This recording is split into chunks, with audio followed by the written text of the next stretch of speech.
Ladies, gentlemen, and everyone in between, welcome to This Is a Revolution. For the second time this week, here with my friend Dave the Mark to have a very special second episode, a Global Wars 2024 preview. Dave, it's been some years since we've had Global Wars in RevPro, and if this doesn't call for an occasion to break out an emergency pod, second pod of the week, I don't know what does. And after what a great show Southampton was last Sunday, it feels a bit like we would get lost in the shuffle if we didn't chat about this separately and give that wonderful Southampton show room to breathe. But excitement levels for Global Wars, Dave, where are they for you? Oh, like sky high, mate! Absolutely sky high. I've done Royal Quest 2 and Royal Quest 3. I've never done the Global Wars. I came into RevPro fandom after the pandemic, so I've seen them all from on demand, but never been to any of them live. I spoke about it before. I can't do both shows this year. I can only do one because it is my son's birthday on Saturday, and I basically managed to wrangle a deal with the missus that I could get away with going to one of the shows and then still have lots of weekend time to spend with him and celebrate with him, and cinema and swimming and party and all sorts of stuff going on this weekend. Nice. And I say I gambled on Global Wars over Royal Quest, but it wasn't a gamble for me because it's, do I pick the out-and-out RevPro show or do I pick the New Japan show? But I absolutely like this Global Wars card. It just looks like beyond what I could have expected in terms of the consistency and quality across the card. And you know, I look at the Royal Quest card and like I'm sure people going are going to have an amazing time. And I look at it and I think it looks really, really stacked. But there's nothing on it that makes me that I'm getting real fear of missing out on, because I feel like so much of what I'm invested in is going to happen this Saturday. Yeah, absolutely. Also, by the sound of it, there's some issues with public transport in the Crystal Palace area at the weekend. So for me, as someone that would rely on that public transport to get across, it just makes that decision not to go that little bit easier. But I'm much the same. For me, this card ticks all the boxes I could want. I don't think there's a match on here where I think, I prefer something from the Royal Quest card. People like what they like. People want to go to a New Japan show, get all that. But for me, this is the show of the weekend and the one I'm looking forward to. Returning to the Doncaster Dome for a very stacked, believe it's a 9-match card overall, which is a little bit outside of what RevPro normally do. We normally see the 7-8 match card. So 9-match card, going to be a big night of wrestling. If you don't have tickets, head on over to revolutionprowrestling.com and you'll be able to get yourself tickets.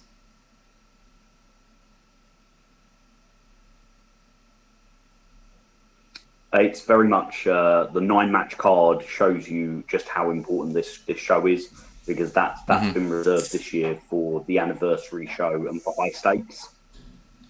Yeah. Agreed there. Yeah, that's definitely a little bit out of the norm. Are you okay there, Dave? I can see your eyes going. I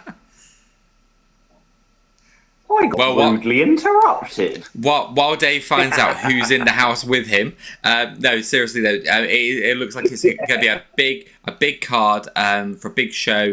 We've said before, we'll say it again: use it or lose it. Like, this is as stacked card as you can get up north. Again, we understand all of the various things that people might have commitment-wise or might just not be able to get there. But if you can get there, from what I've heard, the lowest price tickets were around £33 a person, which £33 for a seat in the Doncaster Dome would be a great seat. You don't want to miss this night. But Dave, we're going to kick things off. So what we're going to do is I'm going to run down the card for you. I'm going to make you pick, Dave. We can't just say all the wrestlers have a lovely time. I'm going to make you pick, hang your hat on where you think some of these results are going. So the first match that I'm going to go with, Dave, is LIJ, Hiromu Takahashi and Titan versus JJ Gale and Connor. Sorry, I keep saying Connor Newman, and I don't know why. Callum Newman. So obviously a reuniting there of these two. We started the year with Callum Newman and JJ, obviously, I believe, January at the 229, which doesn't feel that long ago for this match, but obviously 10 months ago, How do you see this one going down? I'm really, really like excited for this because like JJ and Callum have had this that their careers have run so paralleled since the Portsmouth School of Wrestling like empty arena tapings when they first came together as a team. And we saw them throughout their RevPro run as a team. We saw them wrestle singles. We saw them wrestle together. We saw them wrestle against each other. Callum Newman has since joined United Empire and has gone the global route, whereas JJ stayed, true to the heart and soul of RevPro that he is. And it's going to be really, really interesting to see them come back together to team because there's definitely a rivalry there. JJ will want to show Callum Newman that he is, leveled up and to the same standards that Callum has achieved through his G1 Climax run and through his work in New Japan Pro Wrestling. And then on the other side, we've got Hiromu Takahashi and Titan, where, it's Titan. It's not his first RevPro show, but it's his first UK RevPro show.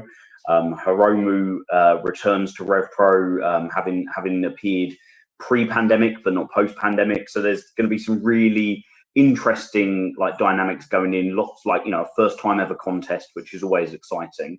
In terms of a winner, I'm fascinated because on the one hand, we've got what could be a huge win for JJ and Callum.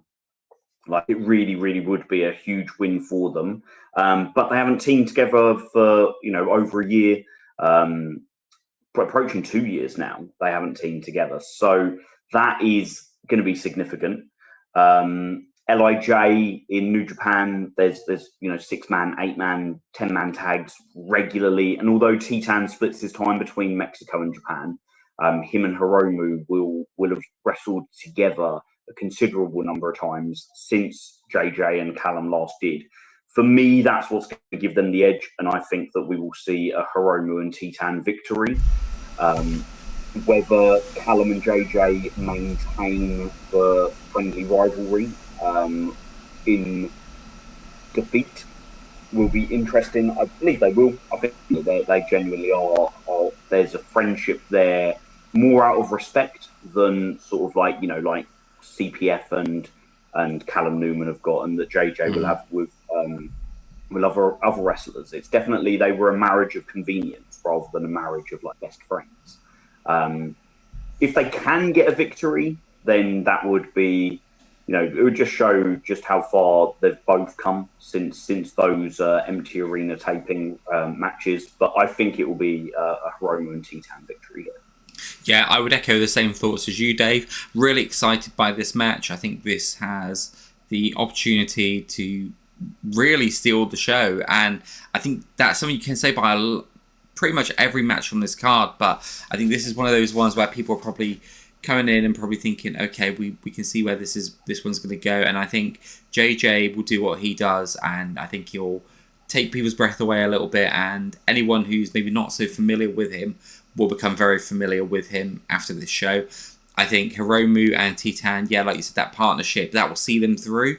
Very excited to see Hiromu especially. Been a favourite of mine for a long time. One of the few things in New Japan that I would always try and make sure to watch a Hiromu match if I knew it was happening. And I can't say that about a lot of the New Japan product. So that's really exciting for me.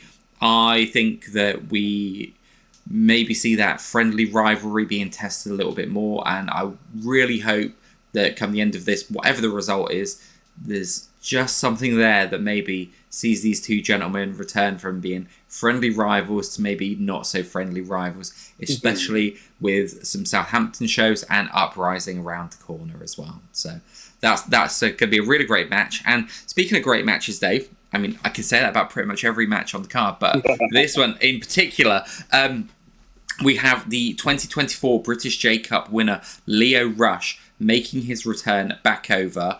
not going to lie, a little bit slighted by the fact that the only show Leo missed in between them was Southampton. But you know what? I want to watch this Shelton Benjamin match he had on AEW, which apparently was superb. But Leo Rush is going to be over here against Mascara Dorada. And again, another person I've heard a lot about. I've seen bits, but not so familiar with the CMLL scene. And from what I've been hearing, the buzz around the world is just charisma for days. Fantastic in the ring. Incredible.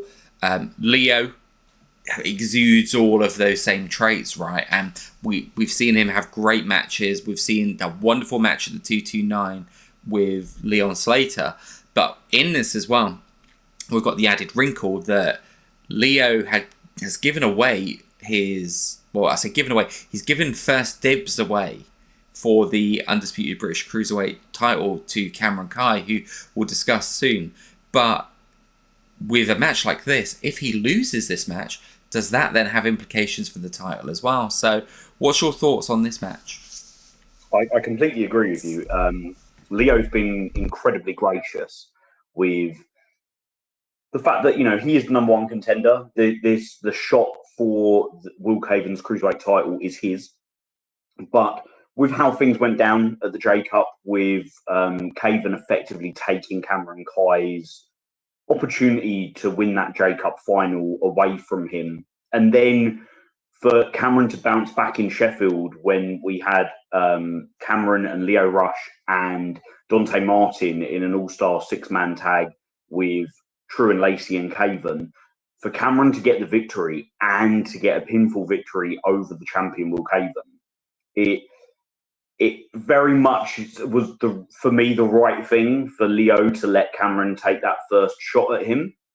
But, the right thing and the selfish thing can often be very, very difficult to split between, especially when it comes to championship matches. I love the fact that Leo hasn't just postponed his next appearance to Uprising, that he put out the open challenge and it was met by Mascara Dorada. I've seen Dorada a couple of times now. I saw him at last year's J Cup and he just exudes star power. And then at Fantastica Mania this year at York Hall, he was probably the standout guy from the CMLL collective. Bearing in mind you've got your Mysticos there who get all of the kind of fanfare, and rightfully so. But Mascara Dorada is kind of like the next big Mexican talent. It very much feels like. These two have never wrestled before. This is a complete, unique opportunity to see them both wrestle. I can't wait for it. I think that Leo wins because I feel like Leo is riding an absolute crest of the wave at the moment in RevPro. He loves the company. He loves coming back to England. He's definitely feels like he is the next Cruiserweight champion in waiting. And I'm sure that his confidence will be absolutely skyrocketed, and he will feel that it's just a matter of time before he turns his British J Cup trophy and swaps it in for the championship belt.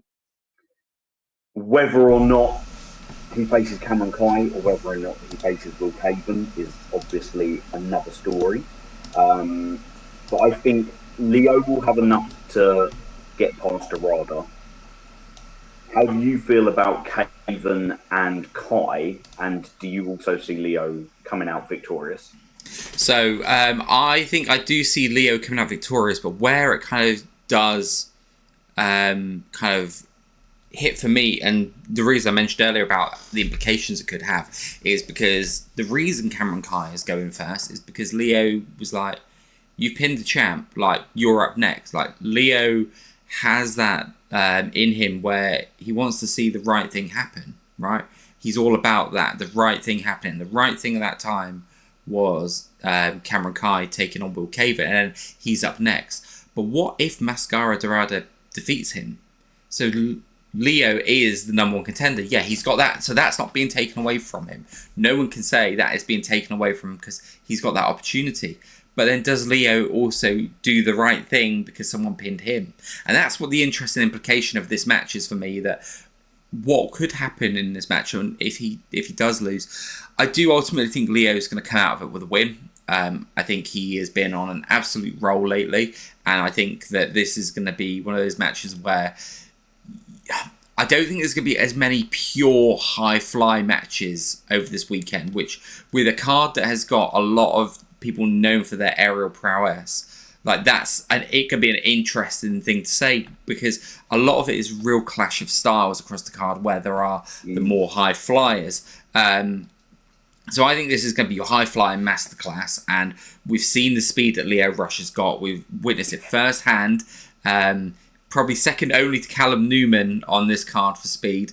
But even then, he gives him a good run for his money.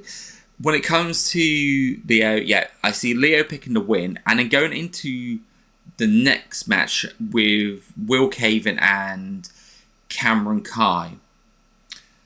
It's interesting to look at the possibilities.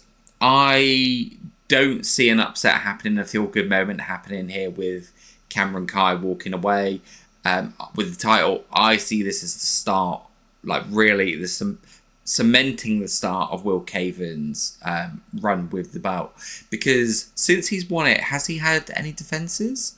I don't believe he has he? So he defended against Cameron Khai at the 229. Of course, okay. And again, he came out victorious, but nefarious means. Yes, indeed, definitely showing his desperation to keep the title by any means necessary, which he's been very open and honest about. So yes, this will be title defense number 2. Okay, cool. And I do think that maybe we see some kind of shenanigans from somewhere, and while they're not on the card, could we see a True or Lacey, even just one of them, to cause a bit of an upset? And we do have on the horizon the trios Grand Prix as well. So do we see a trio of Will Kaven, Marcher and Kieran Lacey, who have been getting very close lately and almost stole the belts from Sunshine Machine at the weekend through... Almost, yeah. Yeah, and if you think that's a trio that they're just starting to mix together, give them a little bit more time, that could be a formidable trio there. Does Cameron need to do a little bit of a run here, get some friends, and go towards the Trios Grand Prix as well? Or is he going to be walking away with the title and have other things to worry about? I think it's going to be the former. I do think Cameron is going to, unfortunately, come up on the losing end again, and Will Kaven is going to continue his reign of terror on the RevPro Cruiserweight division. This is one for me where I'm really, really torn. I know I don't want to sit on the fence. I don't, and I'll happily pick a winner. But the winner I picked today, I might have changed my mind by the morning. And then I might change my mind again tomorrow night. And I might change my mind Saturday morning. And I might change my mind Saturday afternoon. Because it's so kind of... It's so interestingly placed. Because Cameron has got very, very close a couple of times now. And he's shown that he's got what it takes to win big matches. He beat Robbie X earlier this year in Sheffield. He got a big win over Richard Holiday down in Southampton earlier this year. He's pinned Will Kaven since Will Kaven's been champion. So you know he can do it. He will have Leighton Buzzard in his corner. He will have that support. But the kind of emotional and kind of cheerleading support, the coaching of Leighton Buzzard is one thing. What True and Lacey offer to Will Kaven is something very different. I think for me, a big question mark is, can Cameron Khai wrestle Will Kaven in a straight one-on-one match and keep it as clean as humanly possible? Avoid any form of opportunity for the ref to have his back turned. Avoid getting out on the outside, keeping it in the ring, keeping it in the middle, keeping, whether it's Ref Harv, whether it's Oscar Harding, whether it's Chris Hatch, whoever's got eyes on this match, keeping their eyes locked on everything that's happening And if Khai can manage that, I think Khai comes away the victor here. Nice, I just don't know if he'll be able to, because Kaven is very, very good at finding a way. And that for he me, is. I think, like right now, if you ask me to pick a name, I'm going to say Kaven retains, because I think he will find a way. Whether or not that leads straight to Lio Rush versus Will Kaven at Uprising, or there are so many potentials. We could get a triple threat. Mm-hmm. We could get a triple threat with Cameron if this isn't a clean victory. We could also get a four-way like we had at Uprising 2 years ago, when it was supposed to be Luke Jacobs and Robbie X, and Will Kaven ended up being in the mix with Dan Maloney, and it became a four-way at Uprising 2022. Maybe we see that again this year. That's a conversation for another day. For me, Leo wins, Will Kaven wins, and we will see those two come together soon enough. Yeah, I think I agree with you there, Dave, but the point that I want to take away from there that I really agree with you on is this is one which I do see a bit of a potential either way. Like, I wouldn't be surprised to see either result happen. This is the way I think it will go down, but I think that there is possibility there for Cameron to win. And there's a couple of matches on the card. There's 3 matches in particular on the card where I feel that same uncertainty. I have my thoughts of where I think it will go, but wouldn't be surprised to see it go the other way. What's really interesting is 3 of those matches have title implications, and that's really interesting to me. Coming into a period like this, coming past the anniversary show and into a period that could well be a bit of a lull and go, we've got that big show out of the way, let's just tick over, ready for Uprising. No, we're going full in now. We've got matches that are going to be big matches that can really split opinion. And speaking about that, of where this opinion I think is going to be split on who we think is going to win, is Mina Shirakawa defending the undisputed British Women's Championship against Lizzy Evo, the Cutthroat Collective. Really interesting how this one's come about, right? So Cutthroat Collective have been absolutely dominant in RevPro. When they came in, they had that tremendous 5-on-5 match at the anniversary show. They came away victorious, and they don't look like they're slowing down. We've mentioned before that the team, like, they've got little teams going on, little factions almost within the group. Like, you have Mercedes and Alex tagging. You've had Lizzy and Sapphire tagging as well. You've got Mercedes Blaze on her own little side quest at the moment as well. So there's lots of stuff going on here. Keeping the Cutthroat Collective busy. And the one thing that we've said is there going to be someone from the Cutthroat Collective up next to take the title? And we think it should be. Like, we think that would be a really interesting story to tell. And we've often spoke about who we think it could be. I know that you've said before, Lizzy Evo feels like that person. And since we've spoke about it there, Dave, we've had the shows with GWF, and Lizzy's also taken some gold there as well. So there was people thinking it's just going to be a match. No, she's taken that gold, brought it back to the Cutthroat Collective. Also, Lizzy is in a bit more home territory. I mean, I know it's not Liverpool, but it's the North, and Lizzy wrestles a lot on this scene. First time I ever saw her was in Doncaster. She wrestles in Liverpool, Manchester, Newcastle, and I know she gets around a bit more now and is further south with RevPro, but this is her area, and you've got to think that bolsters the self-confidence. On the other side of that, you've got Mina Shirakawa, who, to a lot of us, was probably relatively unknown about a year ago, unless you really followed the Stardom scene. But people that do follow the scene have spoken really highly of her. And how did she show how highly we should think of her? Well, she came in to RevPro at the anniversary show, went against probably, with maybe the exception of Alex Windsor, went up against probably the most dominant women's champion we've seen in some time in RevPro, and made her tap and took the title. Yeah. That's not an easy feat to do that to Danny Luna. So we've got 2 women here who we've probably got the one where we go, this woman feels like the person who's going to do it. She's got a lot of backup. Lizzy also holds that same win over Danny Luna. That's how we got here. So both of these women have done it. One's made a tap, one has pinned her for the 3.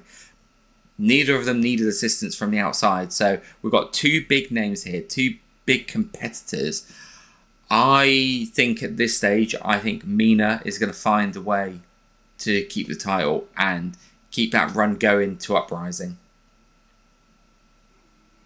Yeah, I see the fact that you've pivoted from the last match to this match. It's I feel like I'm going to be on the fence again, but I'm going to say it now. I think Lizzy Evo is going to be the next undisputed British Women's Champion.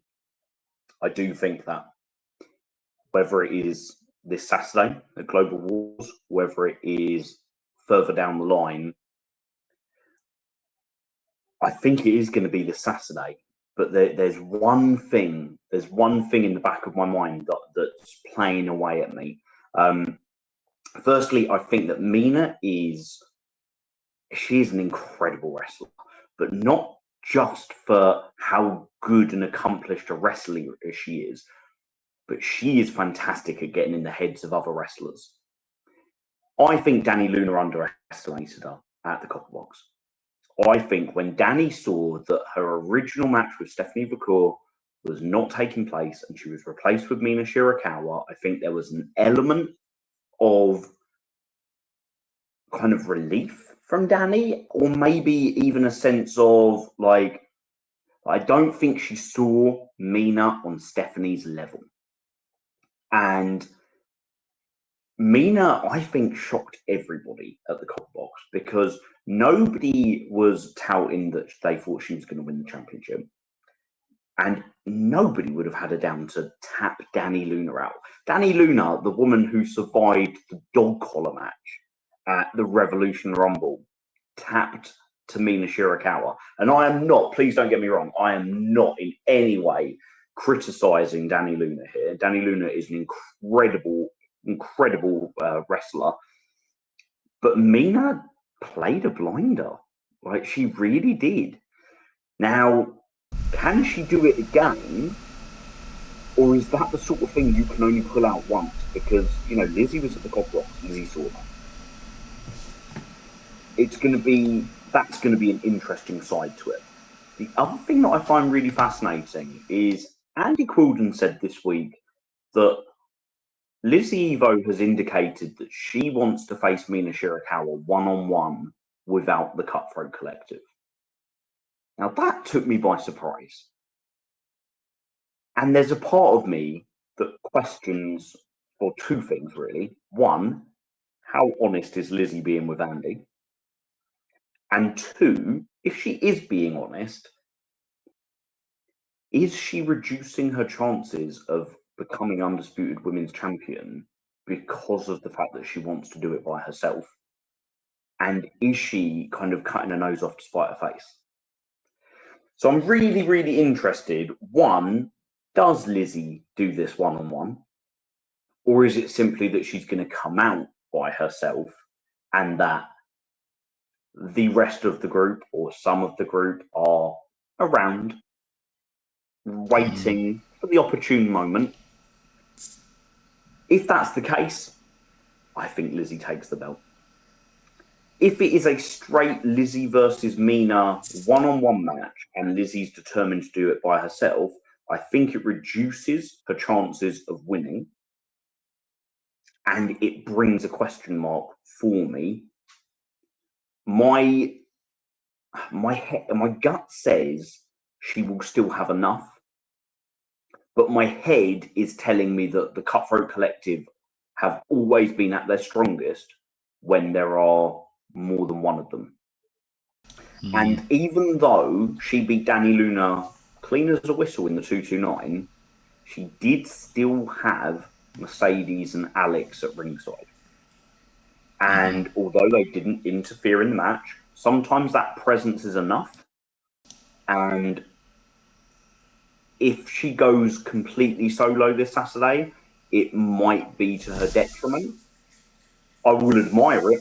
I won't deny it. I'll completely admire it. But at the end of the day, the most important thing for her and for the collective is that she leads undisputed British Women's Champion. Absolutely. And I think on the line, I think she will. So, yeah, I think that's really interesting, the points you make there, Dave. And we'll find out on Saturday, I'm sure. But just remember as well, like, she did walk into GWF by herself. and she won the title. Very true. So there is she can win. She can win these championships without the Cutthroat Collective there. Like you said, there is strength in numbers. I think a lot of this will come down to, like you said, is the head of Mina Shirakawa, and will she preemptively get in her head about the Cutthroat Collective and have that gnawing at the back of her mind? Is she smart enough to cut that out?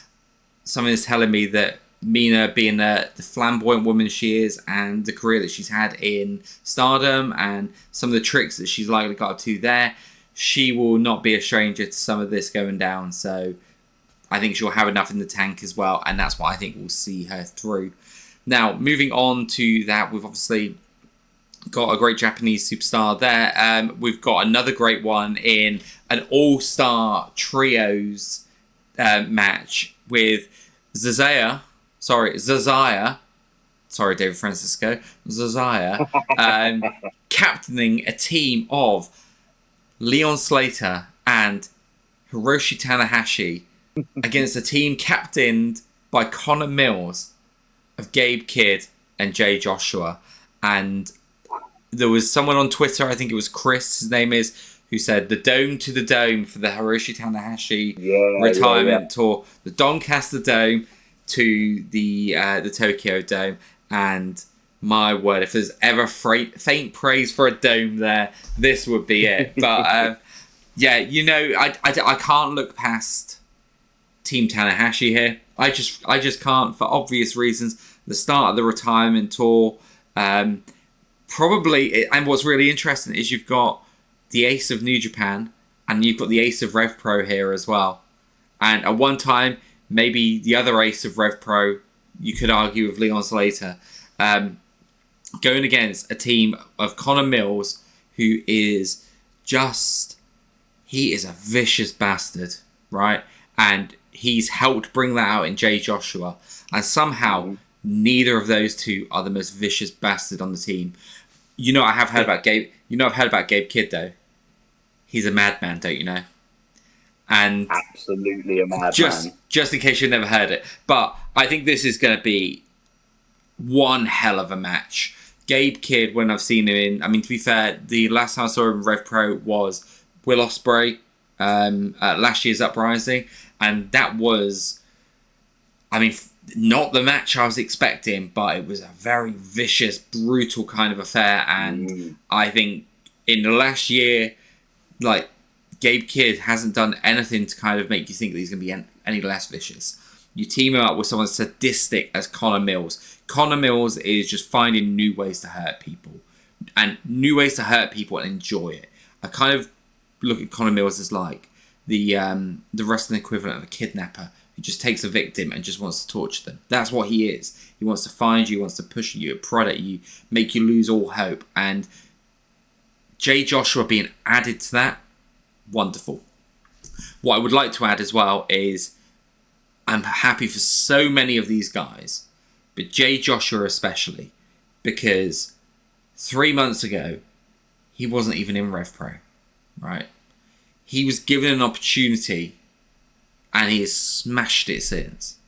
Yep. And in 4 appearances? 5 at the most, but I think it's 4. He has come in and worked his way into a match with Tanahashi.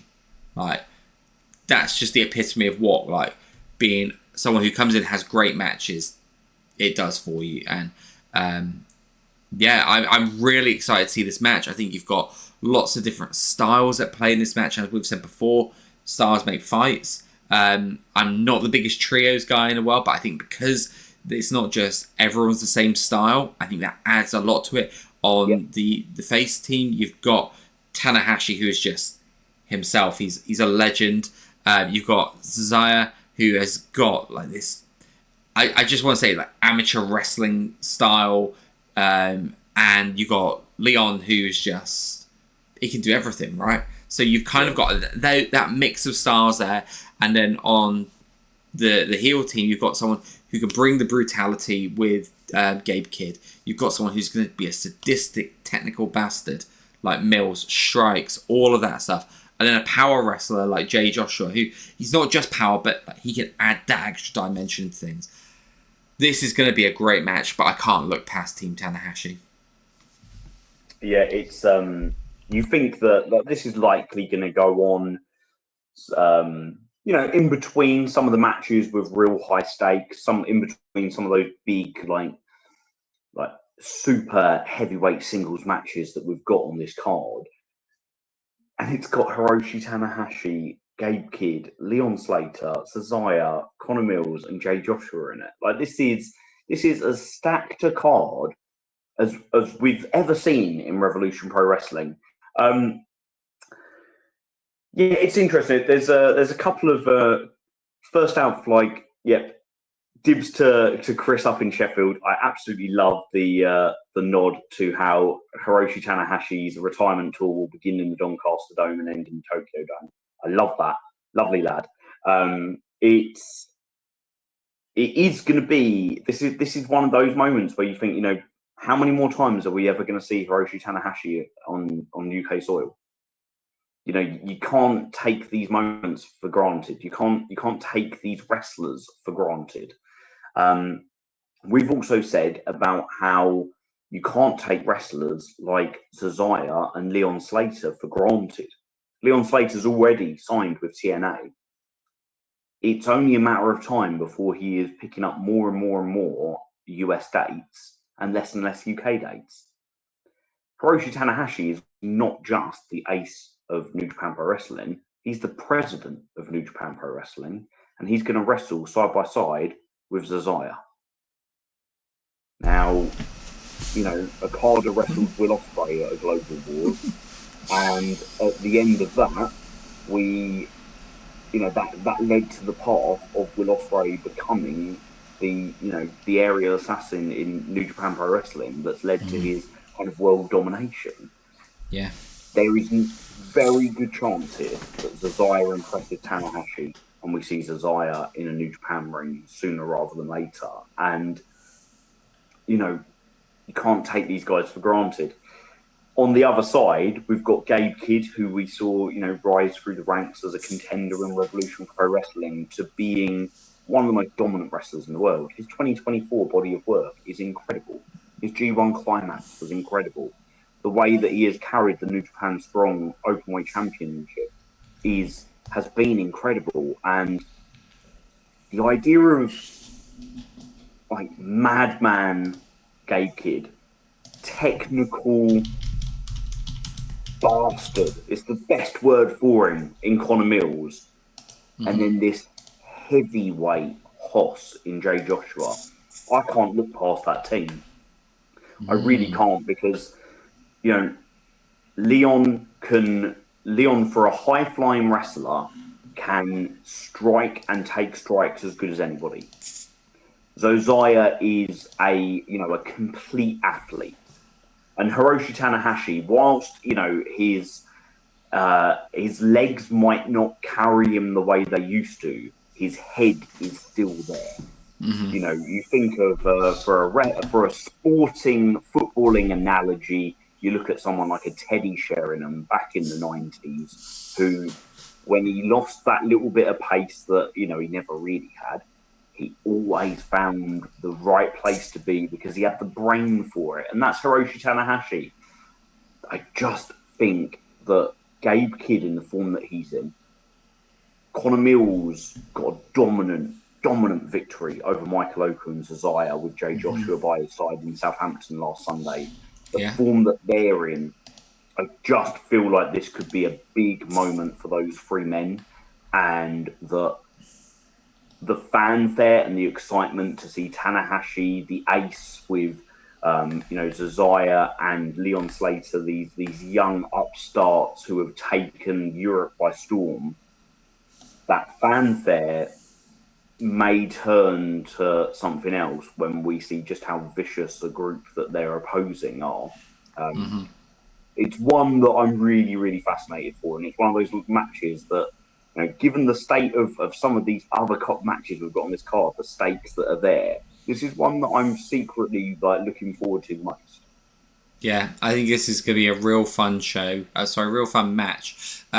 really great point you made there as well about the opportunity available to these guys if they impress, because obviously Tanahashi he's going to be there at the show, so he sees some great performances, he's going to take note of it, but he's actually going to be in the ring with some of these guys. He's going to be in the ring taking some of these moves from Connor Mills, from Jay Joshua. So does he look at them and think, God, these are some of the toughest opponents I've had, I've got to see more of these. Like, I might not like them, but they are going to bring eyes to the product. Does he get to see Zozaya doing what he does from a completely different angle from the rest of us, up close, actually in there?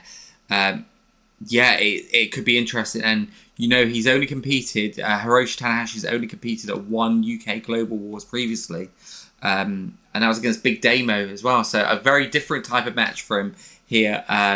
But famously, that show, like you said, was the show that Okada and Ospreay happened, and we all know what's happened there. So I'm hoping in 10 years' time, I'm sitting telling the story that 10 years ago almost I was telling about Will Ospreay and being there live for that one, how that was a special match. And I've got the feeling that Zozaya is going to have a lot more eyes on him after this one. So, yeah, fantastic. And I think you're right. It might not feel like it's got a lot of stakes on the night in terms of compared to some of the other matches and what they've got with title opportunities and titles on the line. But I think there's a lot of stakes for them to show up, show out, and see where it goes from here as well. So, looking at the remainder of the card, the next match I'm going to go with is the match that I actually think is going to open the whole show. And that is Azumi versus Kanji.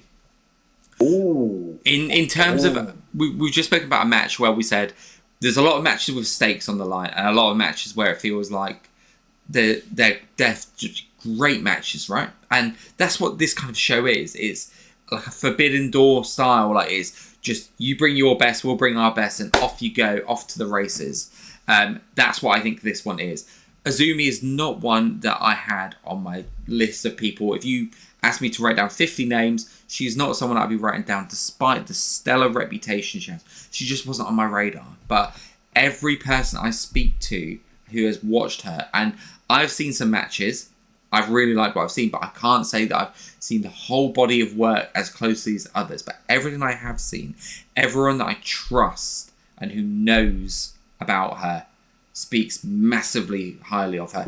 David Francisco on our podcast a few weeks ago was singing the praises of her as well, and just talking a bit about who she is, what she does, what style she brings. And I see a lot of parallels actually from what I've seen and what David was saying about the style as someone like a Callum, Newman and Leo Rush, the sort of the high speed pace, and that's kind of where she sits. So I think she's going to really open a lot of people's eyes, especially, and I hate using this word, but the casuals, right? So this is going to be the show that I imagine very much like Stevenage, where you're going to get a lot of people who are familiar with wrestling in Doncaster, but they're going because they're like, we're just going to go and see what it is. And I think this is going to open our eyes up to women's wrestling in a really big way. Without sounding patronising, I think women's wrestling has come a long way in the last 8 to 10 years.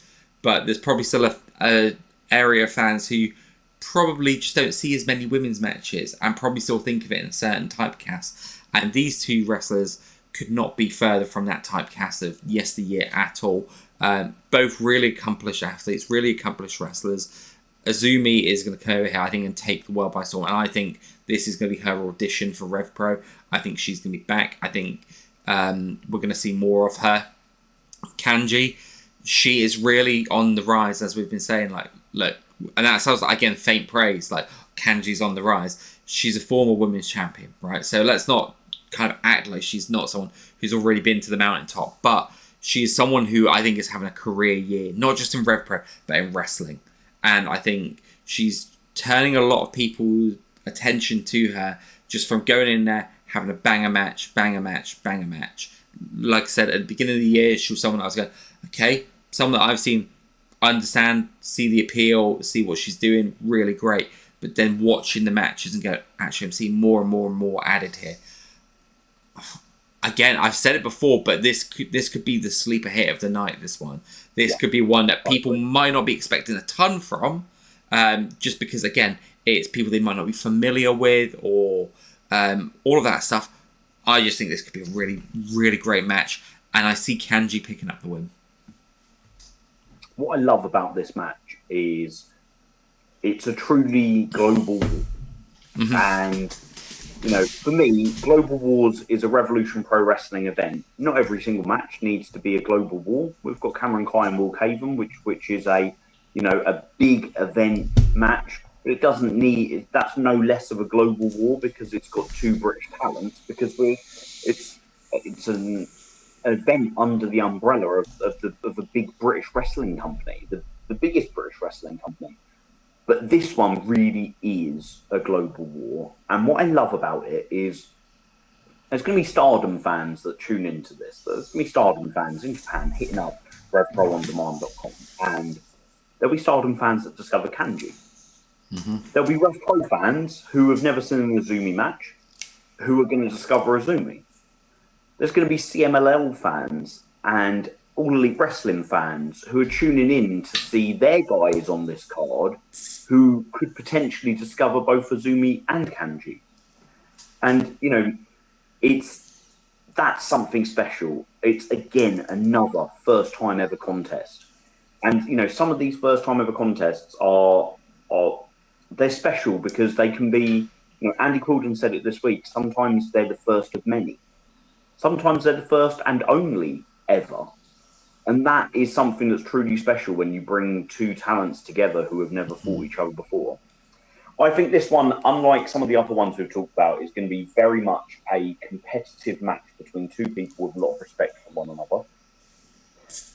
I think it would be an incredible opener. I hadn't thought of it for the opening spot, if I'm honest. I hadn't really thought about what I had thought would open the show. But now you've said it, I think it would be fantastic. You look at how Kanji opened Fantastic Mania with a match with Stephanie McCool. Like, wonderful match. But exactly, like, literally went out there and set the bar for everybody else to follow. And that is absolutely something what could happen here. We've got this beautiful styles clash between the British wrestling style and the Joshi style. We've got speed versus technique. We've got so much happening here that it's one that I'm really, really fascinated to just sit and study and watch and just celebrate in the love of professional wrestling, because I feel like that's what it's going to be. Yeah, I think, like you said there, there's like so many different styles. I mean, Joshi style is a style that when people think of women's wrestling, you often see the debates on social media. What is the Mount Rushmore of women's wrestling? And it's just a style it's taken far too long to become familiar with. And part of that is because of ease of access, right? Back in the day, it was hard to get these matches and hard to see them. And the women, unfortunately, were coupled with the additional burden of the main area that in the 90s you could watch women's wrestling was WWF, WWE, which, no disrespect to those involved, but was a level that made people have this unfair opinion of all women's wrestling must be this. That, as unfortunately, despite the barriers that have been broken down in women's wrestling, still exists today, where I see people say they will literally not watch a match if it's between two women because they don't like women's wrestling. And that's where I think, like I said, that style, that Joshi style, that is becoming easier for people to see because you've got All Elite Wrestling who's introducing people like Mina Shirakawa. You've got Toni Storm, while not a Joshi, but has been out there and worked in Stardom. Mariah May, again, taking some of those elements of things she's learned out there. Yuka Sakazaki, Riho, all of those people just coming out to a wider audience. And to agree with that, in WWE, Io Sky, Asuka, just to name a few, like, you've got a lot of these names coming out there. So I think there are going to be people in the Doncaster Dome who are going to be less familiar with the names. I think there are going to be some people who are going to be less familiar with what women's wrestling is. And I think this is going to be a love letter to wrestling of just different styles, a real styles clash. Like you said, I like the way you said it. This is a real global war. I like that. So, speaking about global wars as well, and one of the things you said there was obviously talking about the matches on the card being, well, Kaven and Cameron Khai is not a global war in the sense of it because it's two British guys. I tell you a global war that is between two British guys, and that is Robbie X versus Zack Sabre Jr. I mean, the IWGP Heavyweight Champion, Zack Sabre Jr. Now, yes. I mean, this is going to be the first show that he walks into as champion. And I'm not going to lie, I had my meet and greet done with him at the anniversary show, and part of me was like, do I want to get another meet and greet where he's actually got the belt this time? I didn't opt for it. I've already opted for my meet and greet. No, I don't. I spent too much on meet and greets already. But there is only so much money in the pot. Exactly. But this is a wonderful way of like how this is truly a global war. And we've speculated for a long time about Robbie X going out to New Japan, working Best of Super Juniors, Junior Tag League, all of that sort of stuff. And it's never materialised in the way that we thought it should, what he deserved. And then there was the references to TMDK, just introducing a new member, Zack. The X. Yeah, and you know what? It's easy to look back on hindsight now and go, were they telling us all along this is where we were going to? Or did plans change somewhere halfway between when they saw the hype train that Robbie X was getting on and going, oh, okay, maybe this is something we need to look at? I don't know this, but there's a lot of stuff going on here and a lot of lore and history that you can kind of look at and go, just from the way things have been set up. And again, whether it was intentional, whether it wasn't intentional, whether some of it is intentional, those breadcrumbs of things that have happened all being brought together. I think, again, like, I keep saying this word, match of the night, like, every match is match of the night, right? Every match is 10 stars, job done. Like, let's go home, we're done. We're absolutely spent. But this is one that I'm really interested in because it is going to be such a styles clash, right? So you come into this with the belief that Robbie X is auditioning for TMDK. And I love that, right? Because hopefully this does take him on a more regular gig to New Japan. Because the guy deserves it. He absolutely deserves it. So is this a show up and show out? Again, this friendly rivalry that devolves into something a bit more fraught because Robbie's trying to get the win. Robbie's obviously got a technical style in there. We've seen the match with Kushida at Epic Encounter, I think it was, if I remember correctly. Maybe I'm getting confused. I know it was a Stephen show. He had the match with Kushida. And it was Epic Encounter. It was Epic Encounter, yeah. And we saw how technical he can get. So he's got that in him. He is, yes, the best junior heavyweight in the world. How much of that is playing up, though? And again, I didn't even consider this till I saw it out there. Someone, might have even been Chris again saying this. I think I know where you're going with this. And, I believe it was another Sheffield lad, Aiden. Yes, it was. Yeah, so suggesting that maybe this tryout match isn't for TMDK, and you know what? I like that little bit of extra spice in there as well. And again, it's all the breadcrumb sorts of things of what significance There's does. A lot of breadcrumbs on the table here. There are a lot of breadcrumbs on the table. What does the best junior heavyweight in the world? Where does that what was the reasoning for that other than just a name? Right? Was there a reason for that?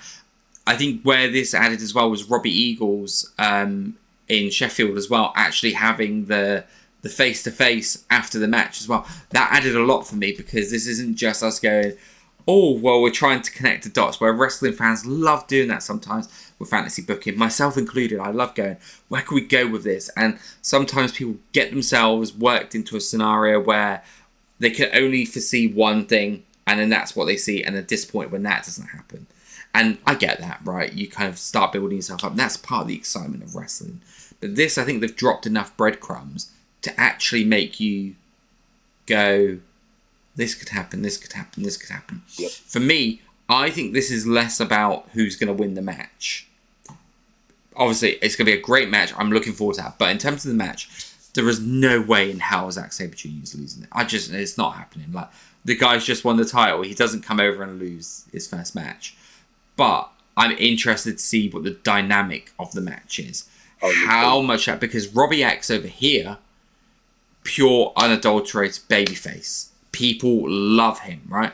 And that's also the element that makes you go, Could Robbie on the night pull in a bit more of a heelish side like that? And it's all these little dynamics, the dynamics of the match, the dynamics of the story, and the dynamics afterwards are all the things that really appeal to me. Yep. And on top of that, we're going to get a fucking excellent wrestling match out of it as well.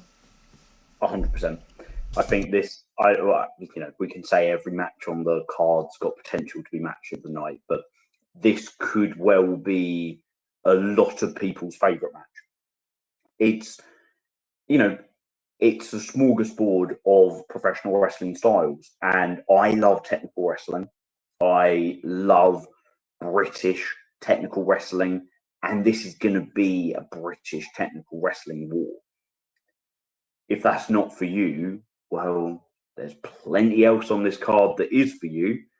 And if it is for you, then this is going to be a special one, because Zack Sabre Jr. is the best in the world at it, hands down. Him and Danielson have been the best in the world at it for the last 20 years. But it's been one or the other for Danielson, was it 20 years ago, and for a 10-year period, and then Zack's taken on that mantle, and for the last few years where we've had both of them competing at the best of their ability, that's been, we've been absolutely spoiled. I agree with you. I do not see Zack Sabre Jr. losing to Robbie X in the slightest. But what I love is they've booked a match where the winner is very, very, very likely to be Zack Sabre Jr. Everyone's gonna predict the same thing. There's still plenty of intrigue because, as you say, it's less about will Robbie defeat Zack Sabre Jr. and more about how does Robbie X leave Doncaster? Does he leave in black and orange? Does he leave in black and white? Does he leave completely on his own, not aligned with New Japan Pro Wrestling at all? The breadcrumbs that are there are, we know that Robbie Eagle said in Sheffield that he was sent to the UK by the front man, by Zack Sabre Jr. to run his eye over Robbie, because Robbie had made no secret the fact that he wanted to join New Japan Pro Wrestling, and TMDK is expanding. We've seen that. However, I'm not sure how Robbie will have taken how he was treated by TMDK. Robbie Eagles he's a bit of a wind-up merchant, isn't he? Let's be fair. And Robbie X, there'll be part of him where his pride will have been knocked by feeling patronised by Robbie Eagles. Then we've got the Junior Tag League announced, and we've got a very clear TMDK team there. There's no sign of Robbie X. But the thing about New Japan Pro Wrestling is the stables are always expanding. And there's one stable who do have a team in the Junior Tag League, who do have an X-Master spot. It's Bullet Club. It's Taiji Ishimori, a man that Robbie X wrestled this time last year at Royal Quest 3. And even then, Bullet Club is a really, really dynamic place in 2024. You've got a stable made up of 3 stables. You've got the Bullet Club War Dogs, led by David Finlay, who are vicious and violent, and it's all about golden bodies. Then you've got the House of Torture, led by Evil, which is all about spoiling everybody's time and just doing what they want when they want to get wins and to just literally take the fun out of professional wrestling. Where does that leave Taiji Ishimori? Where does that leave Chase Owens? There is still some Bullet Club members here who kind of the OG Bullet Club, in the sense of how much of an OG Bullet Club there is still in New Japan Pro Wrestling, without the likes of Tamatonga and obviously Prince Devitt and the like. But Bad Luck Fale and Ishimori, there's an element of they haven't really chosen a side. And is that where they're going to form their own version of Bullet Club? And is Robbie X someone that appeals? Ishimori's seen him firsthand. He defeated him last year at Royal Quest. And once again, are we just looking? We're looking for images in the clouds that just aren't there.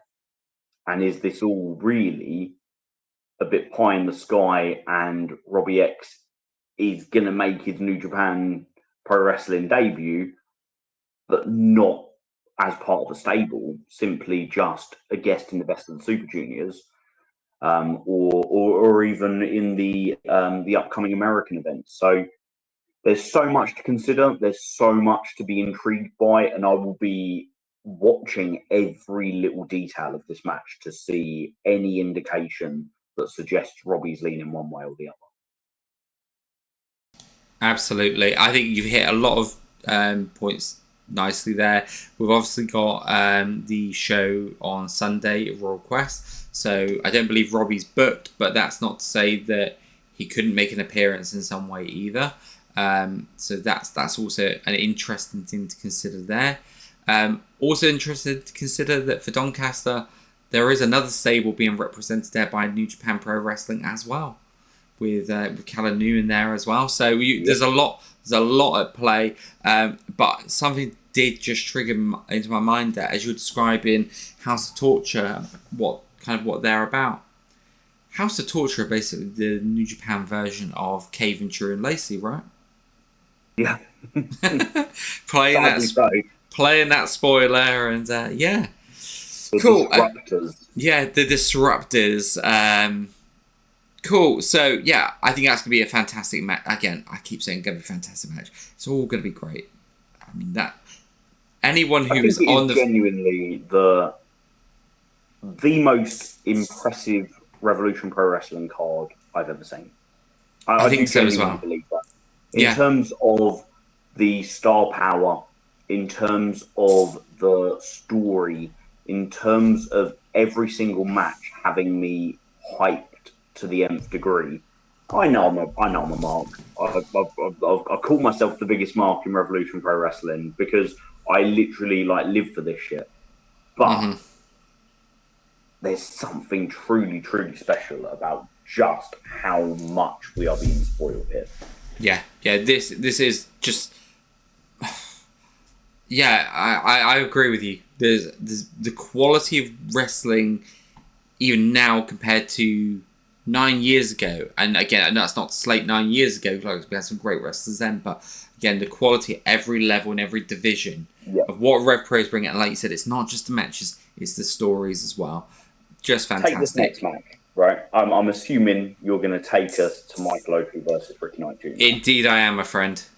And let's bear in mind, nobody in the world, other than a select couple of people who were allowed in the Portsmouth School of Wrestling during the height of COVID, has ever seen Ricky Knight Jr. wrestle Michael Oakley.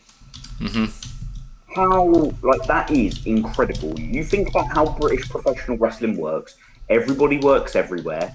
Everybody works everybody. It's a small scene in terms of the grand scheme of global professional wrestling. Yeah, exactly. But Ricky Knight Jr. and Michael Oku have never wrestled in RevPro in front of fans. They've never wrestled for any other professional wrestling company. They have been in one another's orbit for the last 4 years. And we are now at a stage where we are going to see it finally come to a head. This is a copper box main event. Yet neither of us think it's going to main event this show. And this isn't the copper box arena. This is the Doncaster Dome. Yeah. This is, for me, what makes this card the best RevPro card I've ever seen. I cannot wait for it. And the thing that this is the match I'm most on the fence about. Michael Oku has made it very clear that he is not leaving Revolution Pro Wrestling until he gets another title shot. Yeah. But if he loses this match, maybe he doesn't get that title shot. And if the end is nigh for Michael Oku, and there's a lot of evidence to suggest that maybe it will be. He keeps talking about it. Andy Quilden talked about it on the official RevPro podcast preview that we did this week. Talked about the fact that his future may lay outside of Revolution Pro Wrestling. But if he loses this match, he's not going into Uprising with a title shot. That means he's not finishing 2024 with a title shot. If he wins this match, what next for Ricky Knight Jr.? Because this has been a match that Ricky Knight Jr. has been waiting and waiting and waiting for. He has been the gatekeeper for RevPro this year. He's been the one that Mike DeVecchio got thrown in front of, that Jay Joshua got thrown in front of, that all these debuting wrestlers have been tested against Ricky Knight Jr. Can you cut it with RKJ, our biggest, toughest, and strongest? And if you can come back. But that's not the role he wants. He wants to be champion. He was undisputed British heavyweight champion, and it was not the run that he wanted it to be because he went into it with an injury. The injury got aggravated, and everybody knows that being the champion is the toughest spot in any company because everyone's gunning for you. Mm-hmm. And he wants that responsibility, and so does Oku. They can't both have it. There is going to be a definitive winner here, and I genuinely cannot call which way it's going to go. If Oku defeats RKJ, I don't know what that does to RKJ. I can see him snapping. I can see a full-blown heel Ricky Knight Jr. If RKJ beats Michael Oku, I don't know what that does to Michael Oku. He is Revolution Pro Wrestling. He has taken on the mantle from Will Ospreay, not just in the last 6 months, but since Ospreay left at High Stakes. But over the last sort of couple of years, when Ospreay has been, here, there, and everywhere, Michael Oku is the guy. So what happens to him if he's not the guy and doesn't look like he's going to get a shot to be the guy again anytime soon? I can see all sorts of permutations from this. Yeah, I can see a Michael Oku heel turn. I can see a Ricky Knight Jr. out-and-out heel turn. I can see Oku winning. I can see RKJ winning. I can see it being... I could see it coming out... the only thing I can't see is I can't see it being a 30-minute draw. No. Simply because there's 9 matches on the card. Mm-hmm. But I can see everything else possibly happening between these two wrestlers, and no one has ever seen them wrestle one-on-one. But we know that it's going to be incredible because we've seen the Revolution tags, we've seen the Revolution Rumbles when they have interacted, and it is always electric. I can't wait. If you ask me now who I think is going to edge it, I think RKJ is in Oku's head enough that he'll have the advantage. But in saying that, I'm already kicking myself because Michael Oku finds a way and always has done. Mm-hmm. But he didn't against Luke Jacobs. He didn't in Southampton last week against Connor Mills and Jay Joshua. Maybe he doesn't against RKJ. But the difference with this as well is, so obviously, Michael Oku might not have had the answer to Luke Jacobs, right? But he has had the answer to Luke Jacobs much more recently. Yeah. He's been able to show that he's on the same level. Yes, he's got that win over Ricky Knight Jr. Back from 2020, but that was 4 years ago. Completely different styles, completely different men. Yeah, so completely different styles, completely different men. Tarnished. Ricky Knight Jr., we forget how young he actually is, right? We genuinely forget because he's been around forever, but he is young. He's a lot younger than Michael Oku in terms of where they are now and in terms of where they were then. So they've obviously, both of them have become different wrestlers. Yes, Ricky Knight Jr. might be getting Michael Oku's head and might have that advantage. Ricky Knight Jr. doesn't have an Amira. And Amira has also been heavily brought into this by Ricky. Do they see the title as something, like you said, Michael has been Mr. RevPro? Is this something that Michael just needs to clutch onto for as long as possible? We saw what happened with Will Ospreay on the way out, right?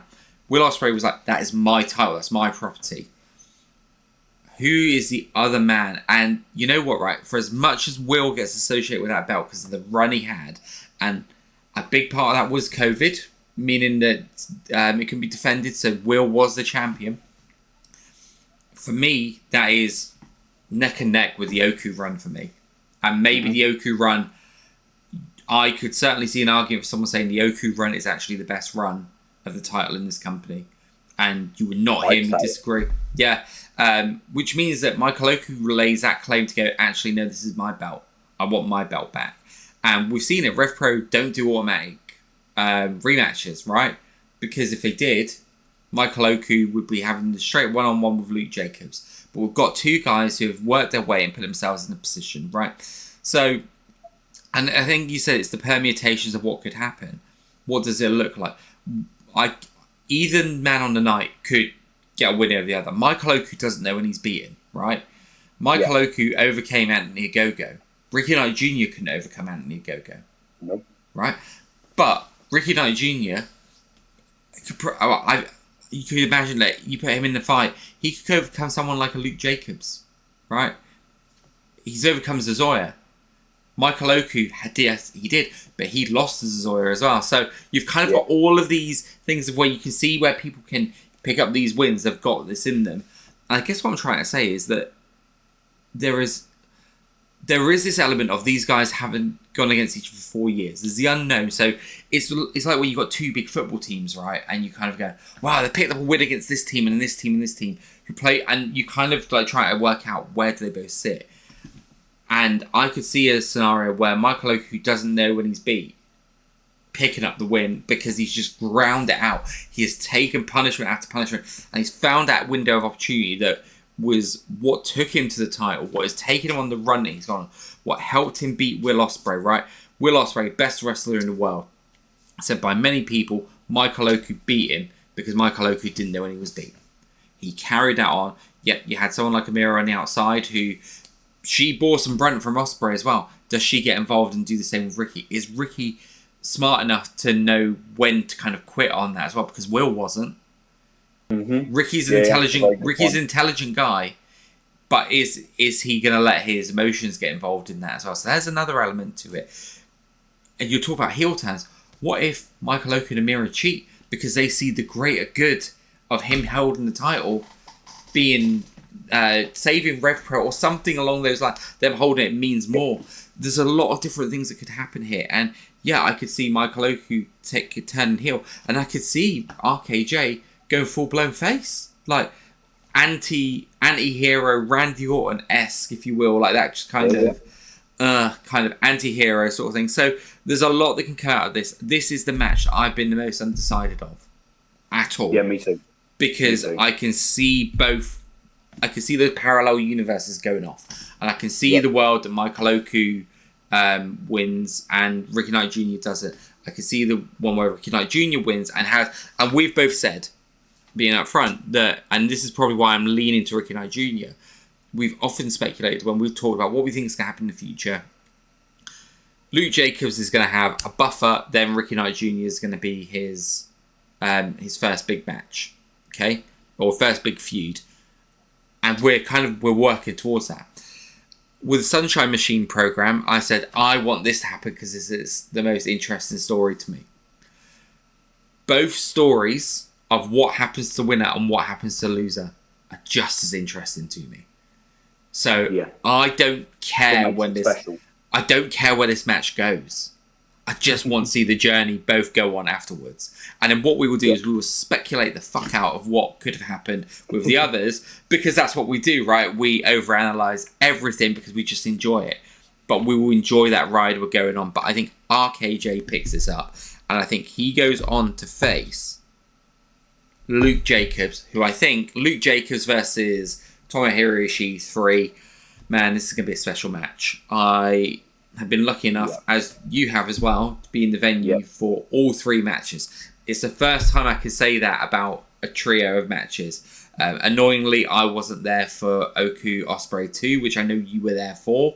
I wasn't there for Oku Ospreay 1. Which I was there for. So, first Michael Oku match, and I imagine, first Michael Oku match for you as well? Or Yeah, it was, Yeah, I mean, I'm not counting the very brief. Apparently, he was in a battle royal for Progress at Wembley. That I'm not counting that. Yeah, no, actually, my first Michael Oku match was a Progress show, indeed. Actually, but it was my first It was my first Michael Oku match as opposed to my first OJMO match. I was just going to say exactly the same thing. I don't even remember that Dark Battle Royal beforehand.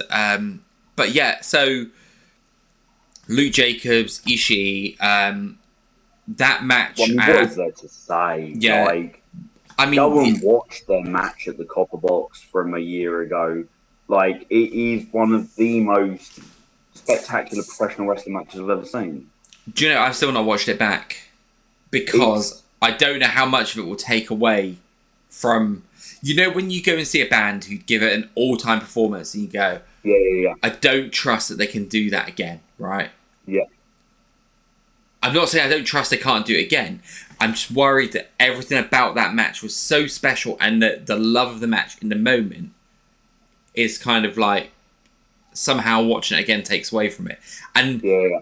I don't think it will, but I haven't because this match holds such a special place in my heart. I don't want to even tempt fate. And it just gets better and better. Oh, you just notice more stuff. I think that this match on Saturday is going to be at that level. I feel like their match at Uprising is a really interesting one because,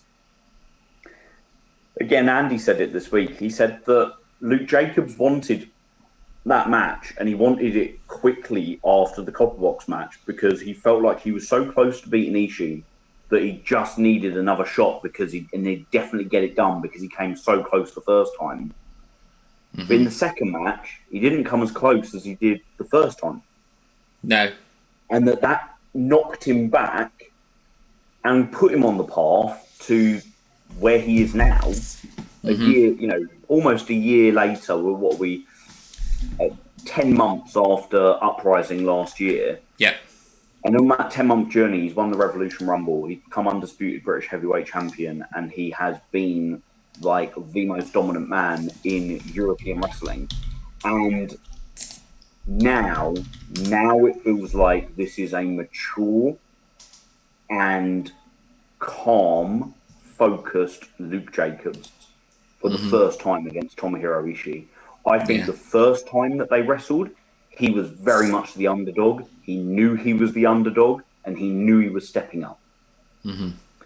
The second time, he was overconfident because of how well he had stepped up the first time, and that emotions got the better of him that time. Whereas this time, he's got the balance. And I think we will see Luke Jacobs beat Tomohiro Ishii, and that's what's going to make this match the most special of the trio, because you're going to get this incredible strong style match. And if that's your jam, if you like two big dudes hitting the shit out of each other, that is exactly what you are going to get at Global Wars on Saturday.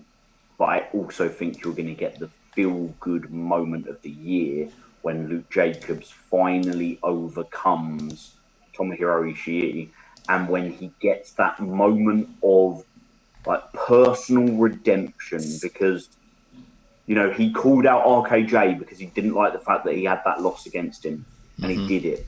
And he called out Ishii because he didn't like the fact that he had that loss against him. He called out Michael Oku because he didn't like the fact that he had that loss against him.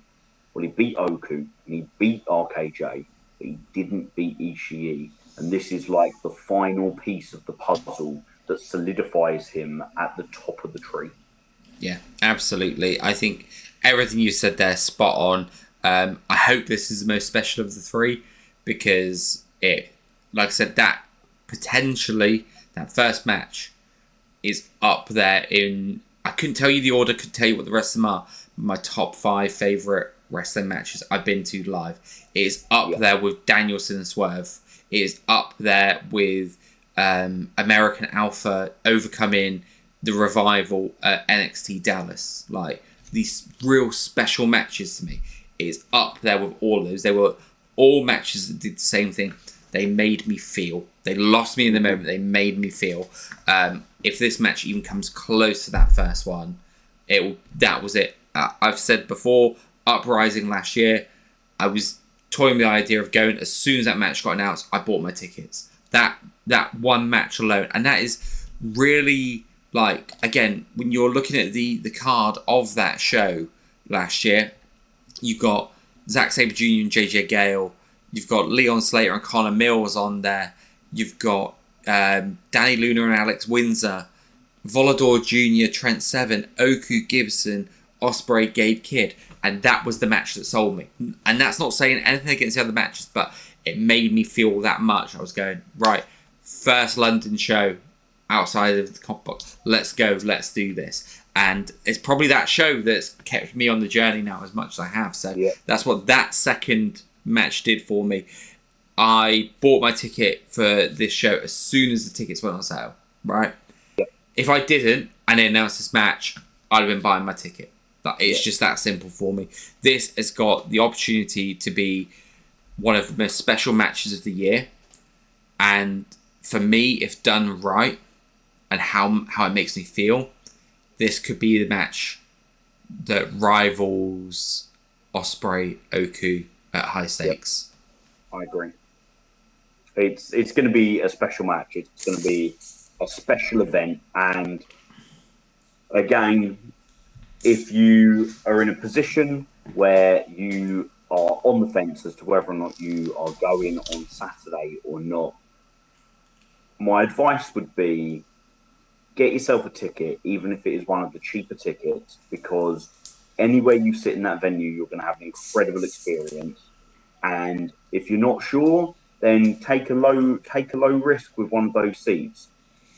But you don't regret the things you do. You regret the things that you don't do. And I feel like a lot of people could potentially regret this one if they sit it out. Of course, if you can't be there live, RevProOnDemand.com is an amazing, amazing streaming service. You'll get it live streamed. You'll get the HD version within a couple of days later. We sound like proper RevPro shills. We're not. We are not associated with the company in any way, other than the fact that I do get the occasional opportunity to host a podcast, a preview with Andy Quilden, or do a little bit of work for their Instagram channel. But, we're not associated with them in any way. We just bloody love Revolution Pro Wrestling, and we want the company to keep growing. I want to be able to go to more towns and cities and venues, and I want to see the crowds of 1,000 people turn into a crowd of 1,500 people, to turn into a crowd of 2,000 people. We want Revolution Pro Wrestling to be solidified as the destination for independent professional wrestling anywhere in the world, and they deserve it. And hopefully fans will show up in their masses on Saturday to celebrate in it. Couldn't think of a better way to end this podcast. Thank you all so much for watching. We really hope you've enjoyed this. We'd love to hear your thoughts on it. Hopefully see some of you in Doncaster, and if not, look forward to hearing what you think about things after the show. Have a good one. Bye bye.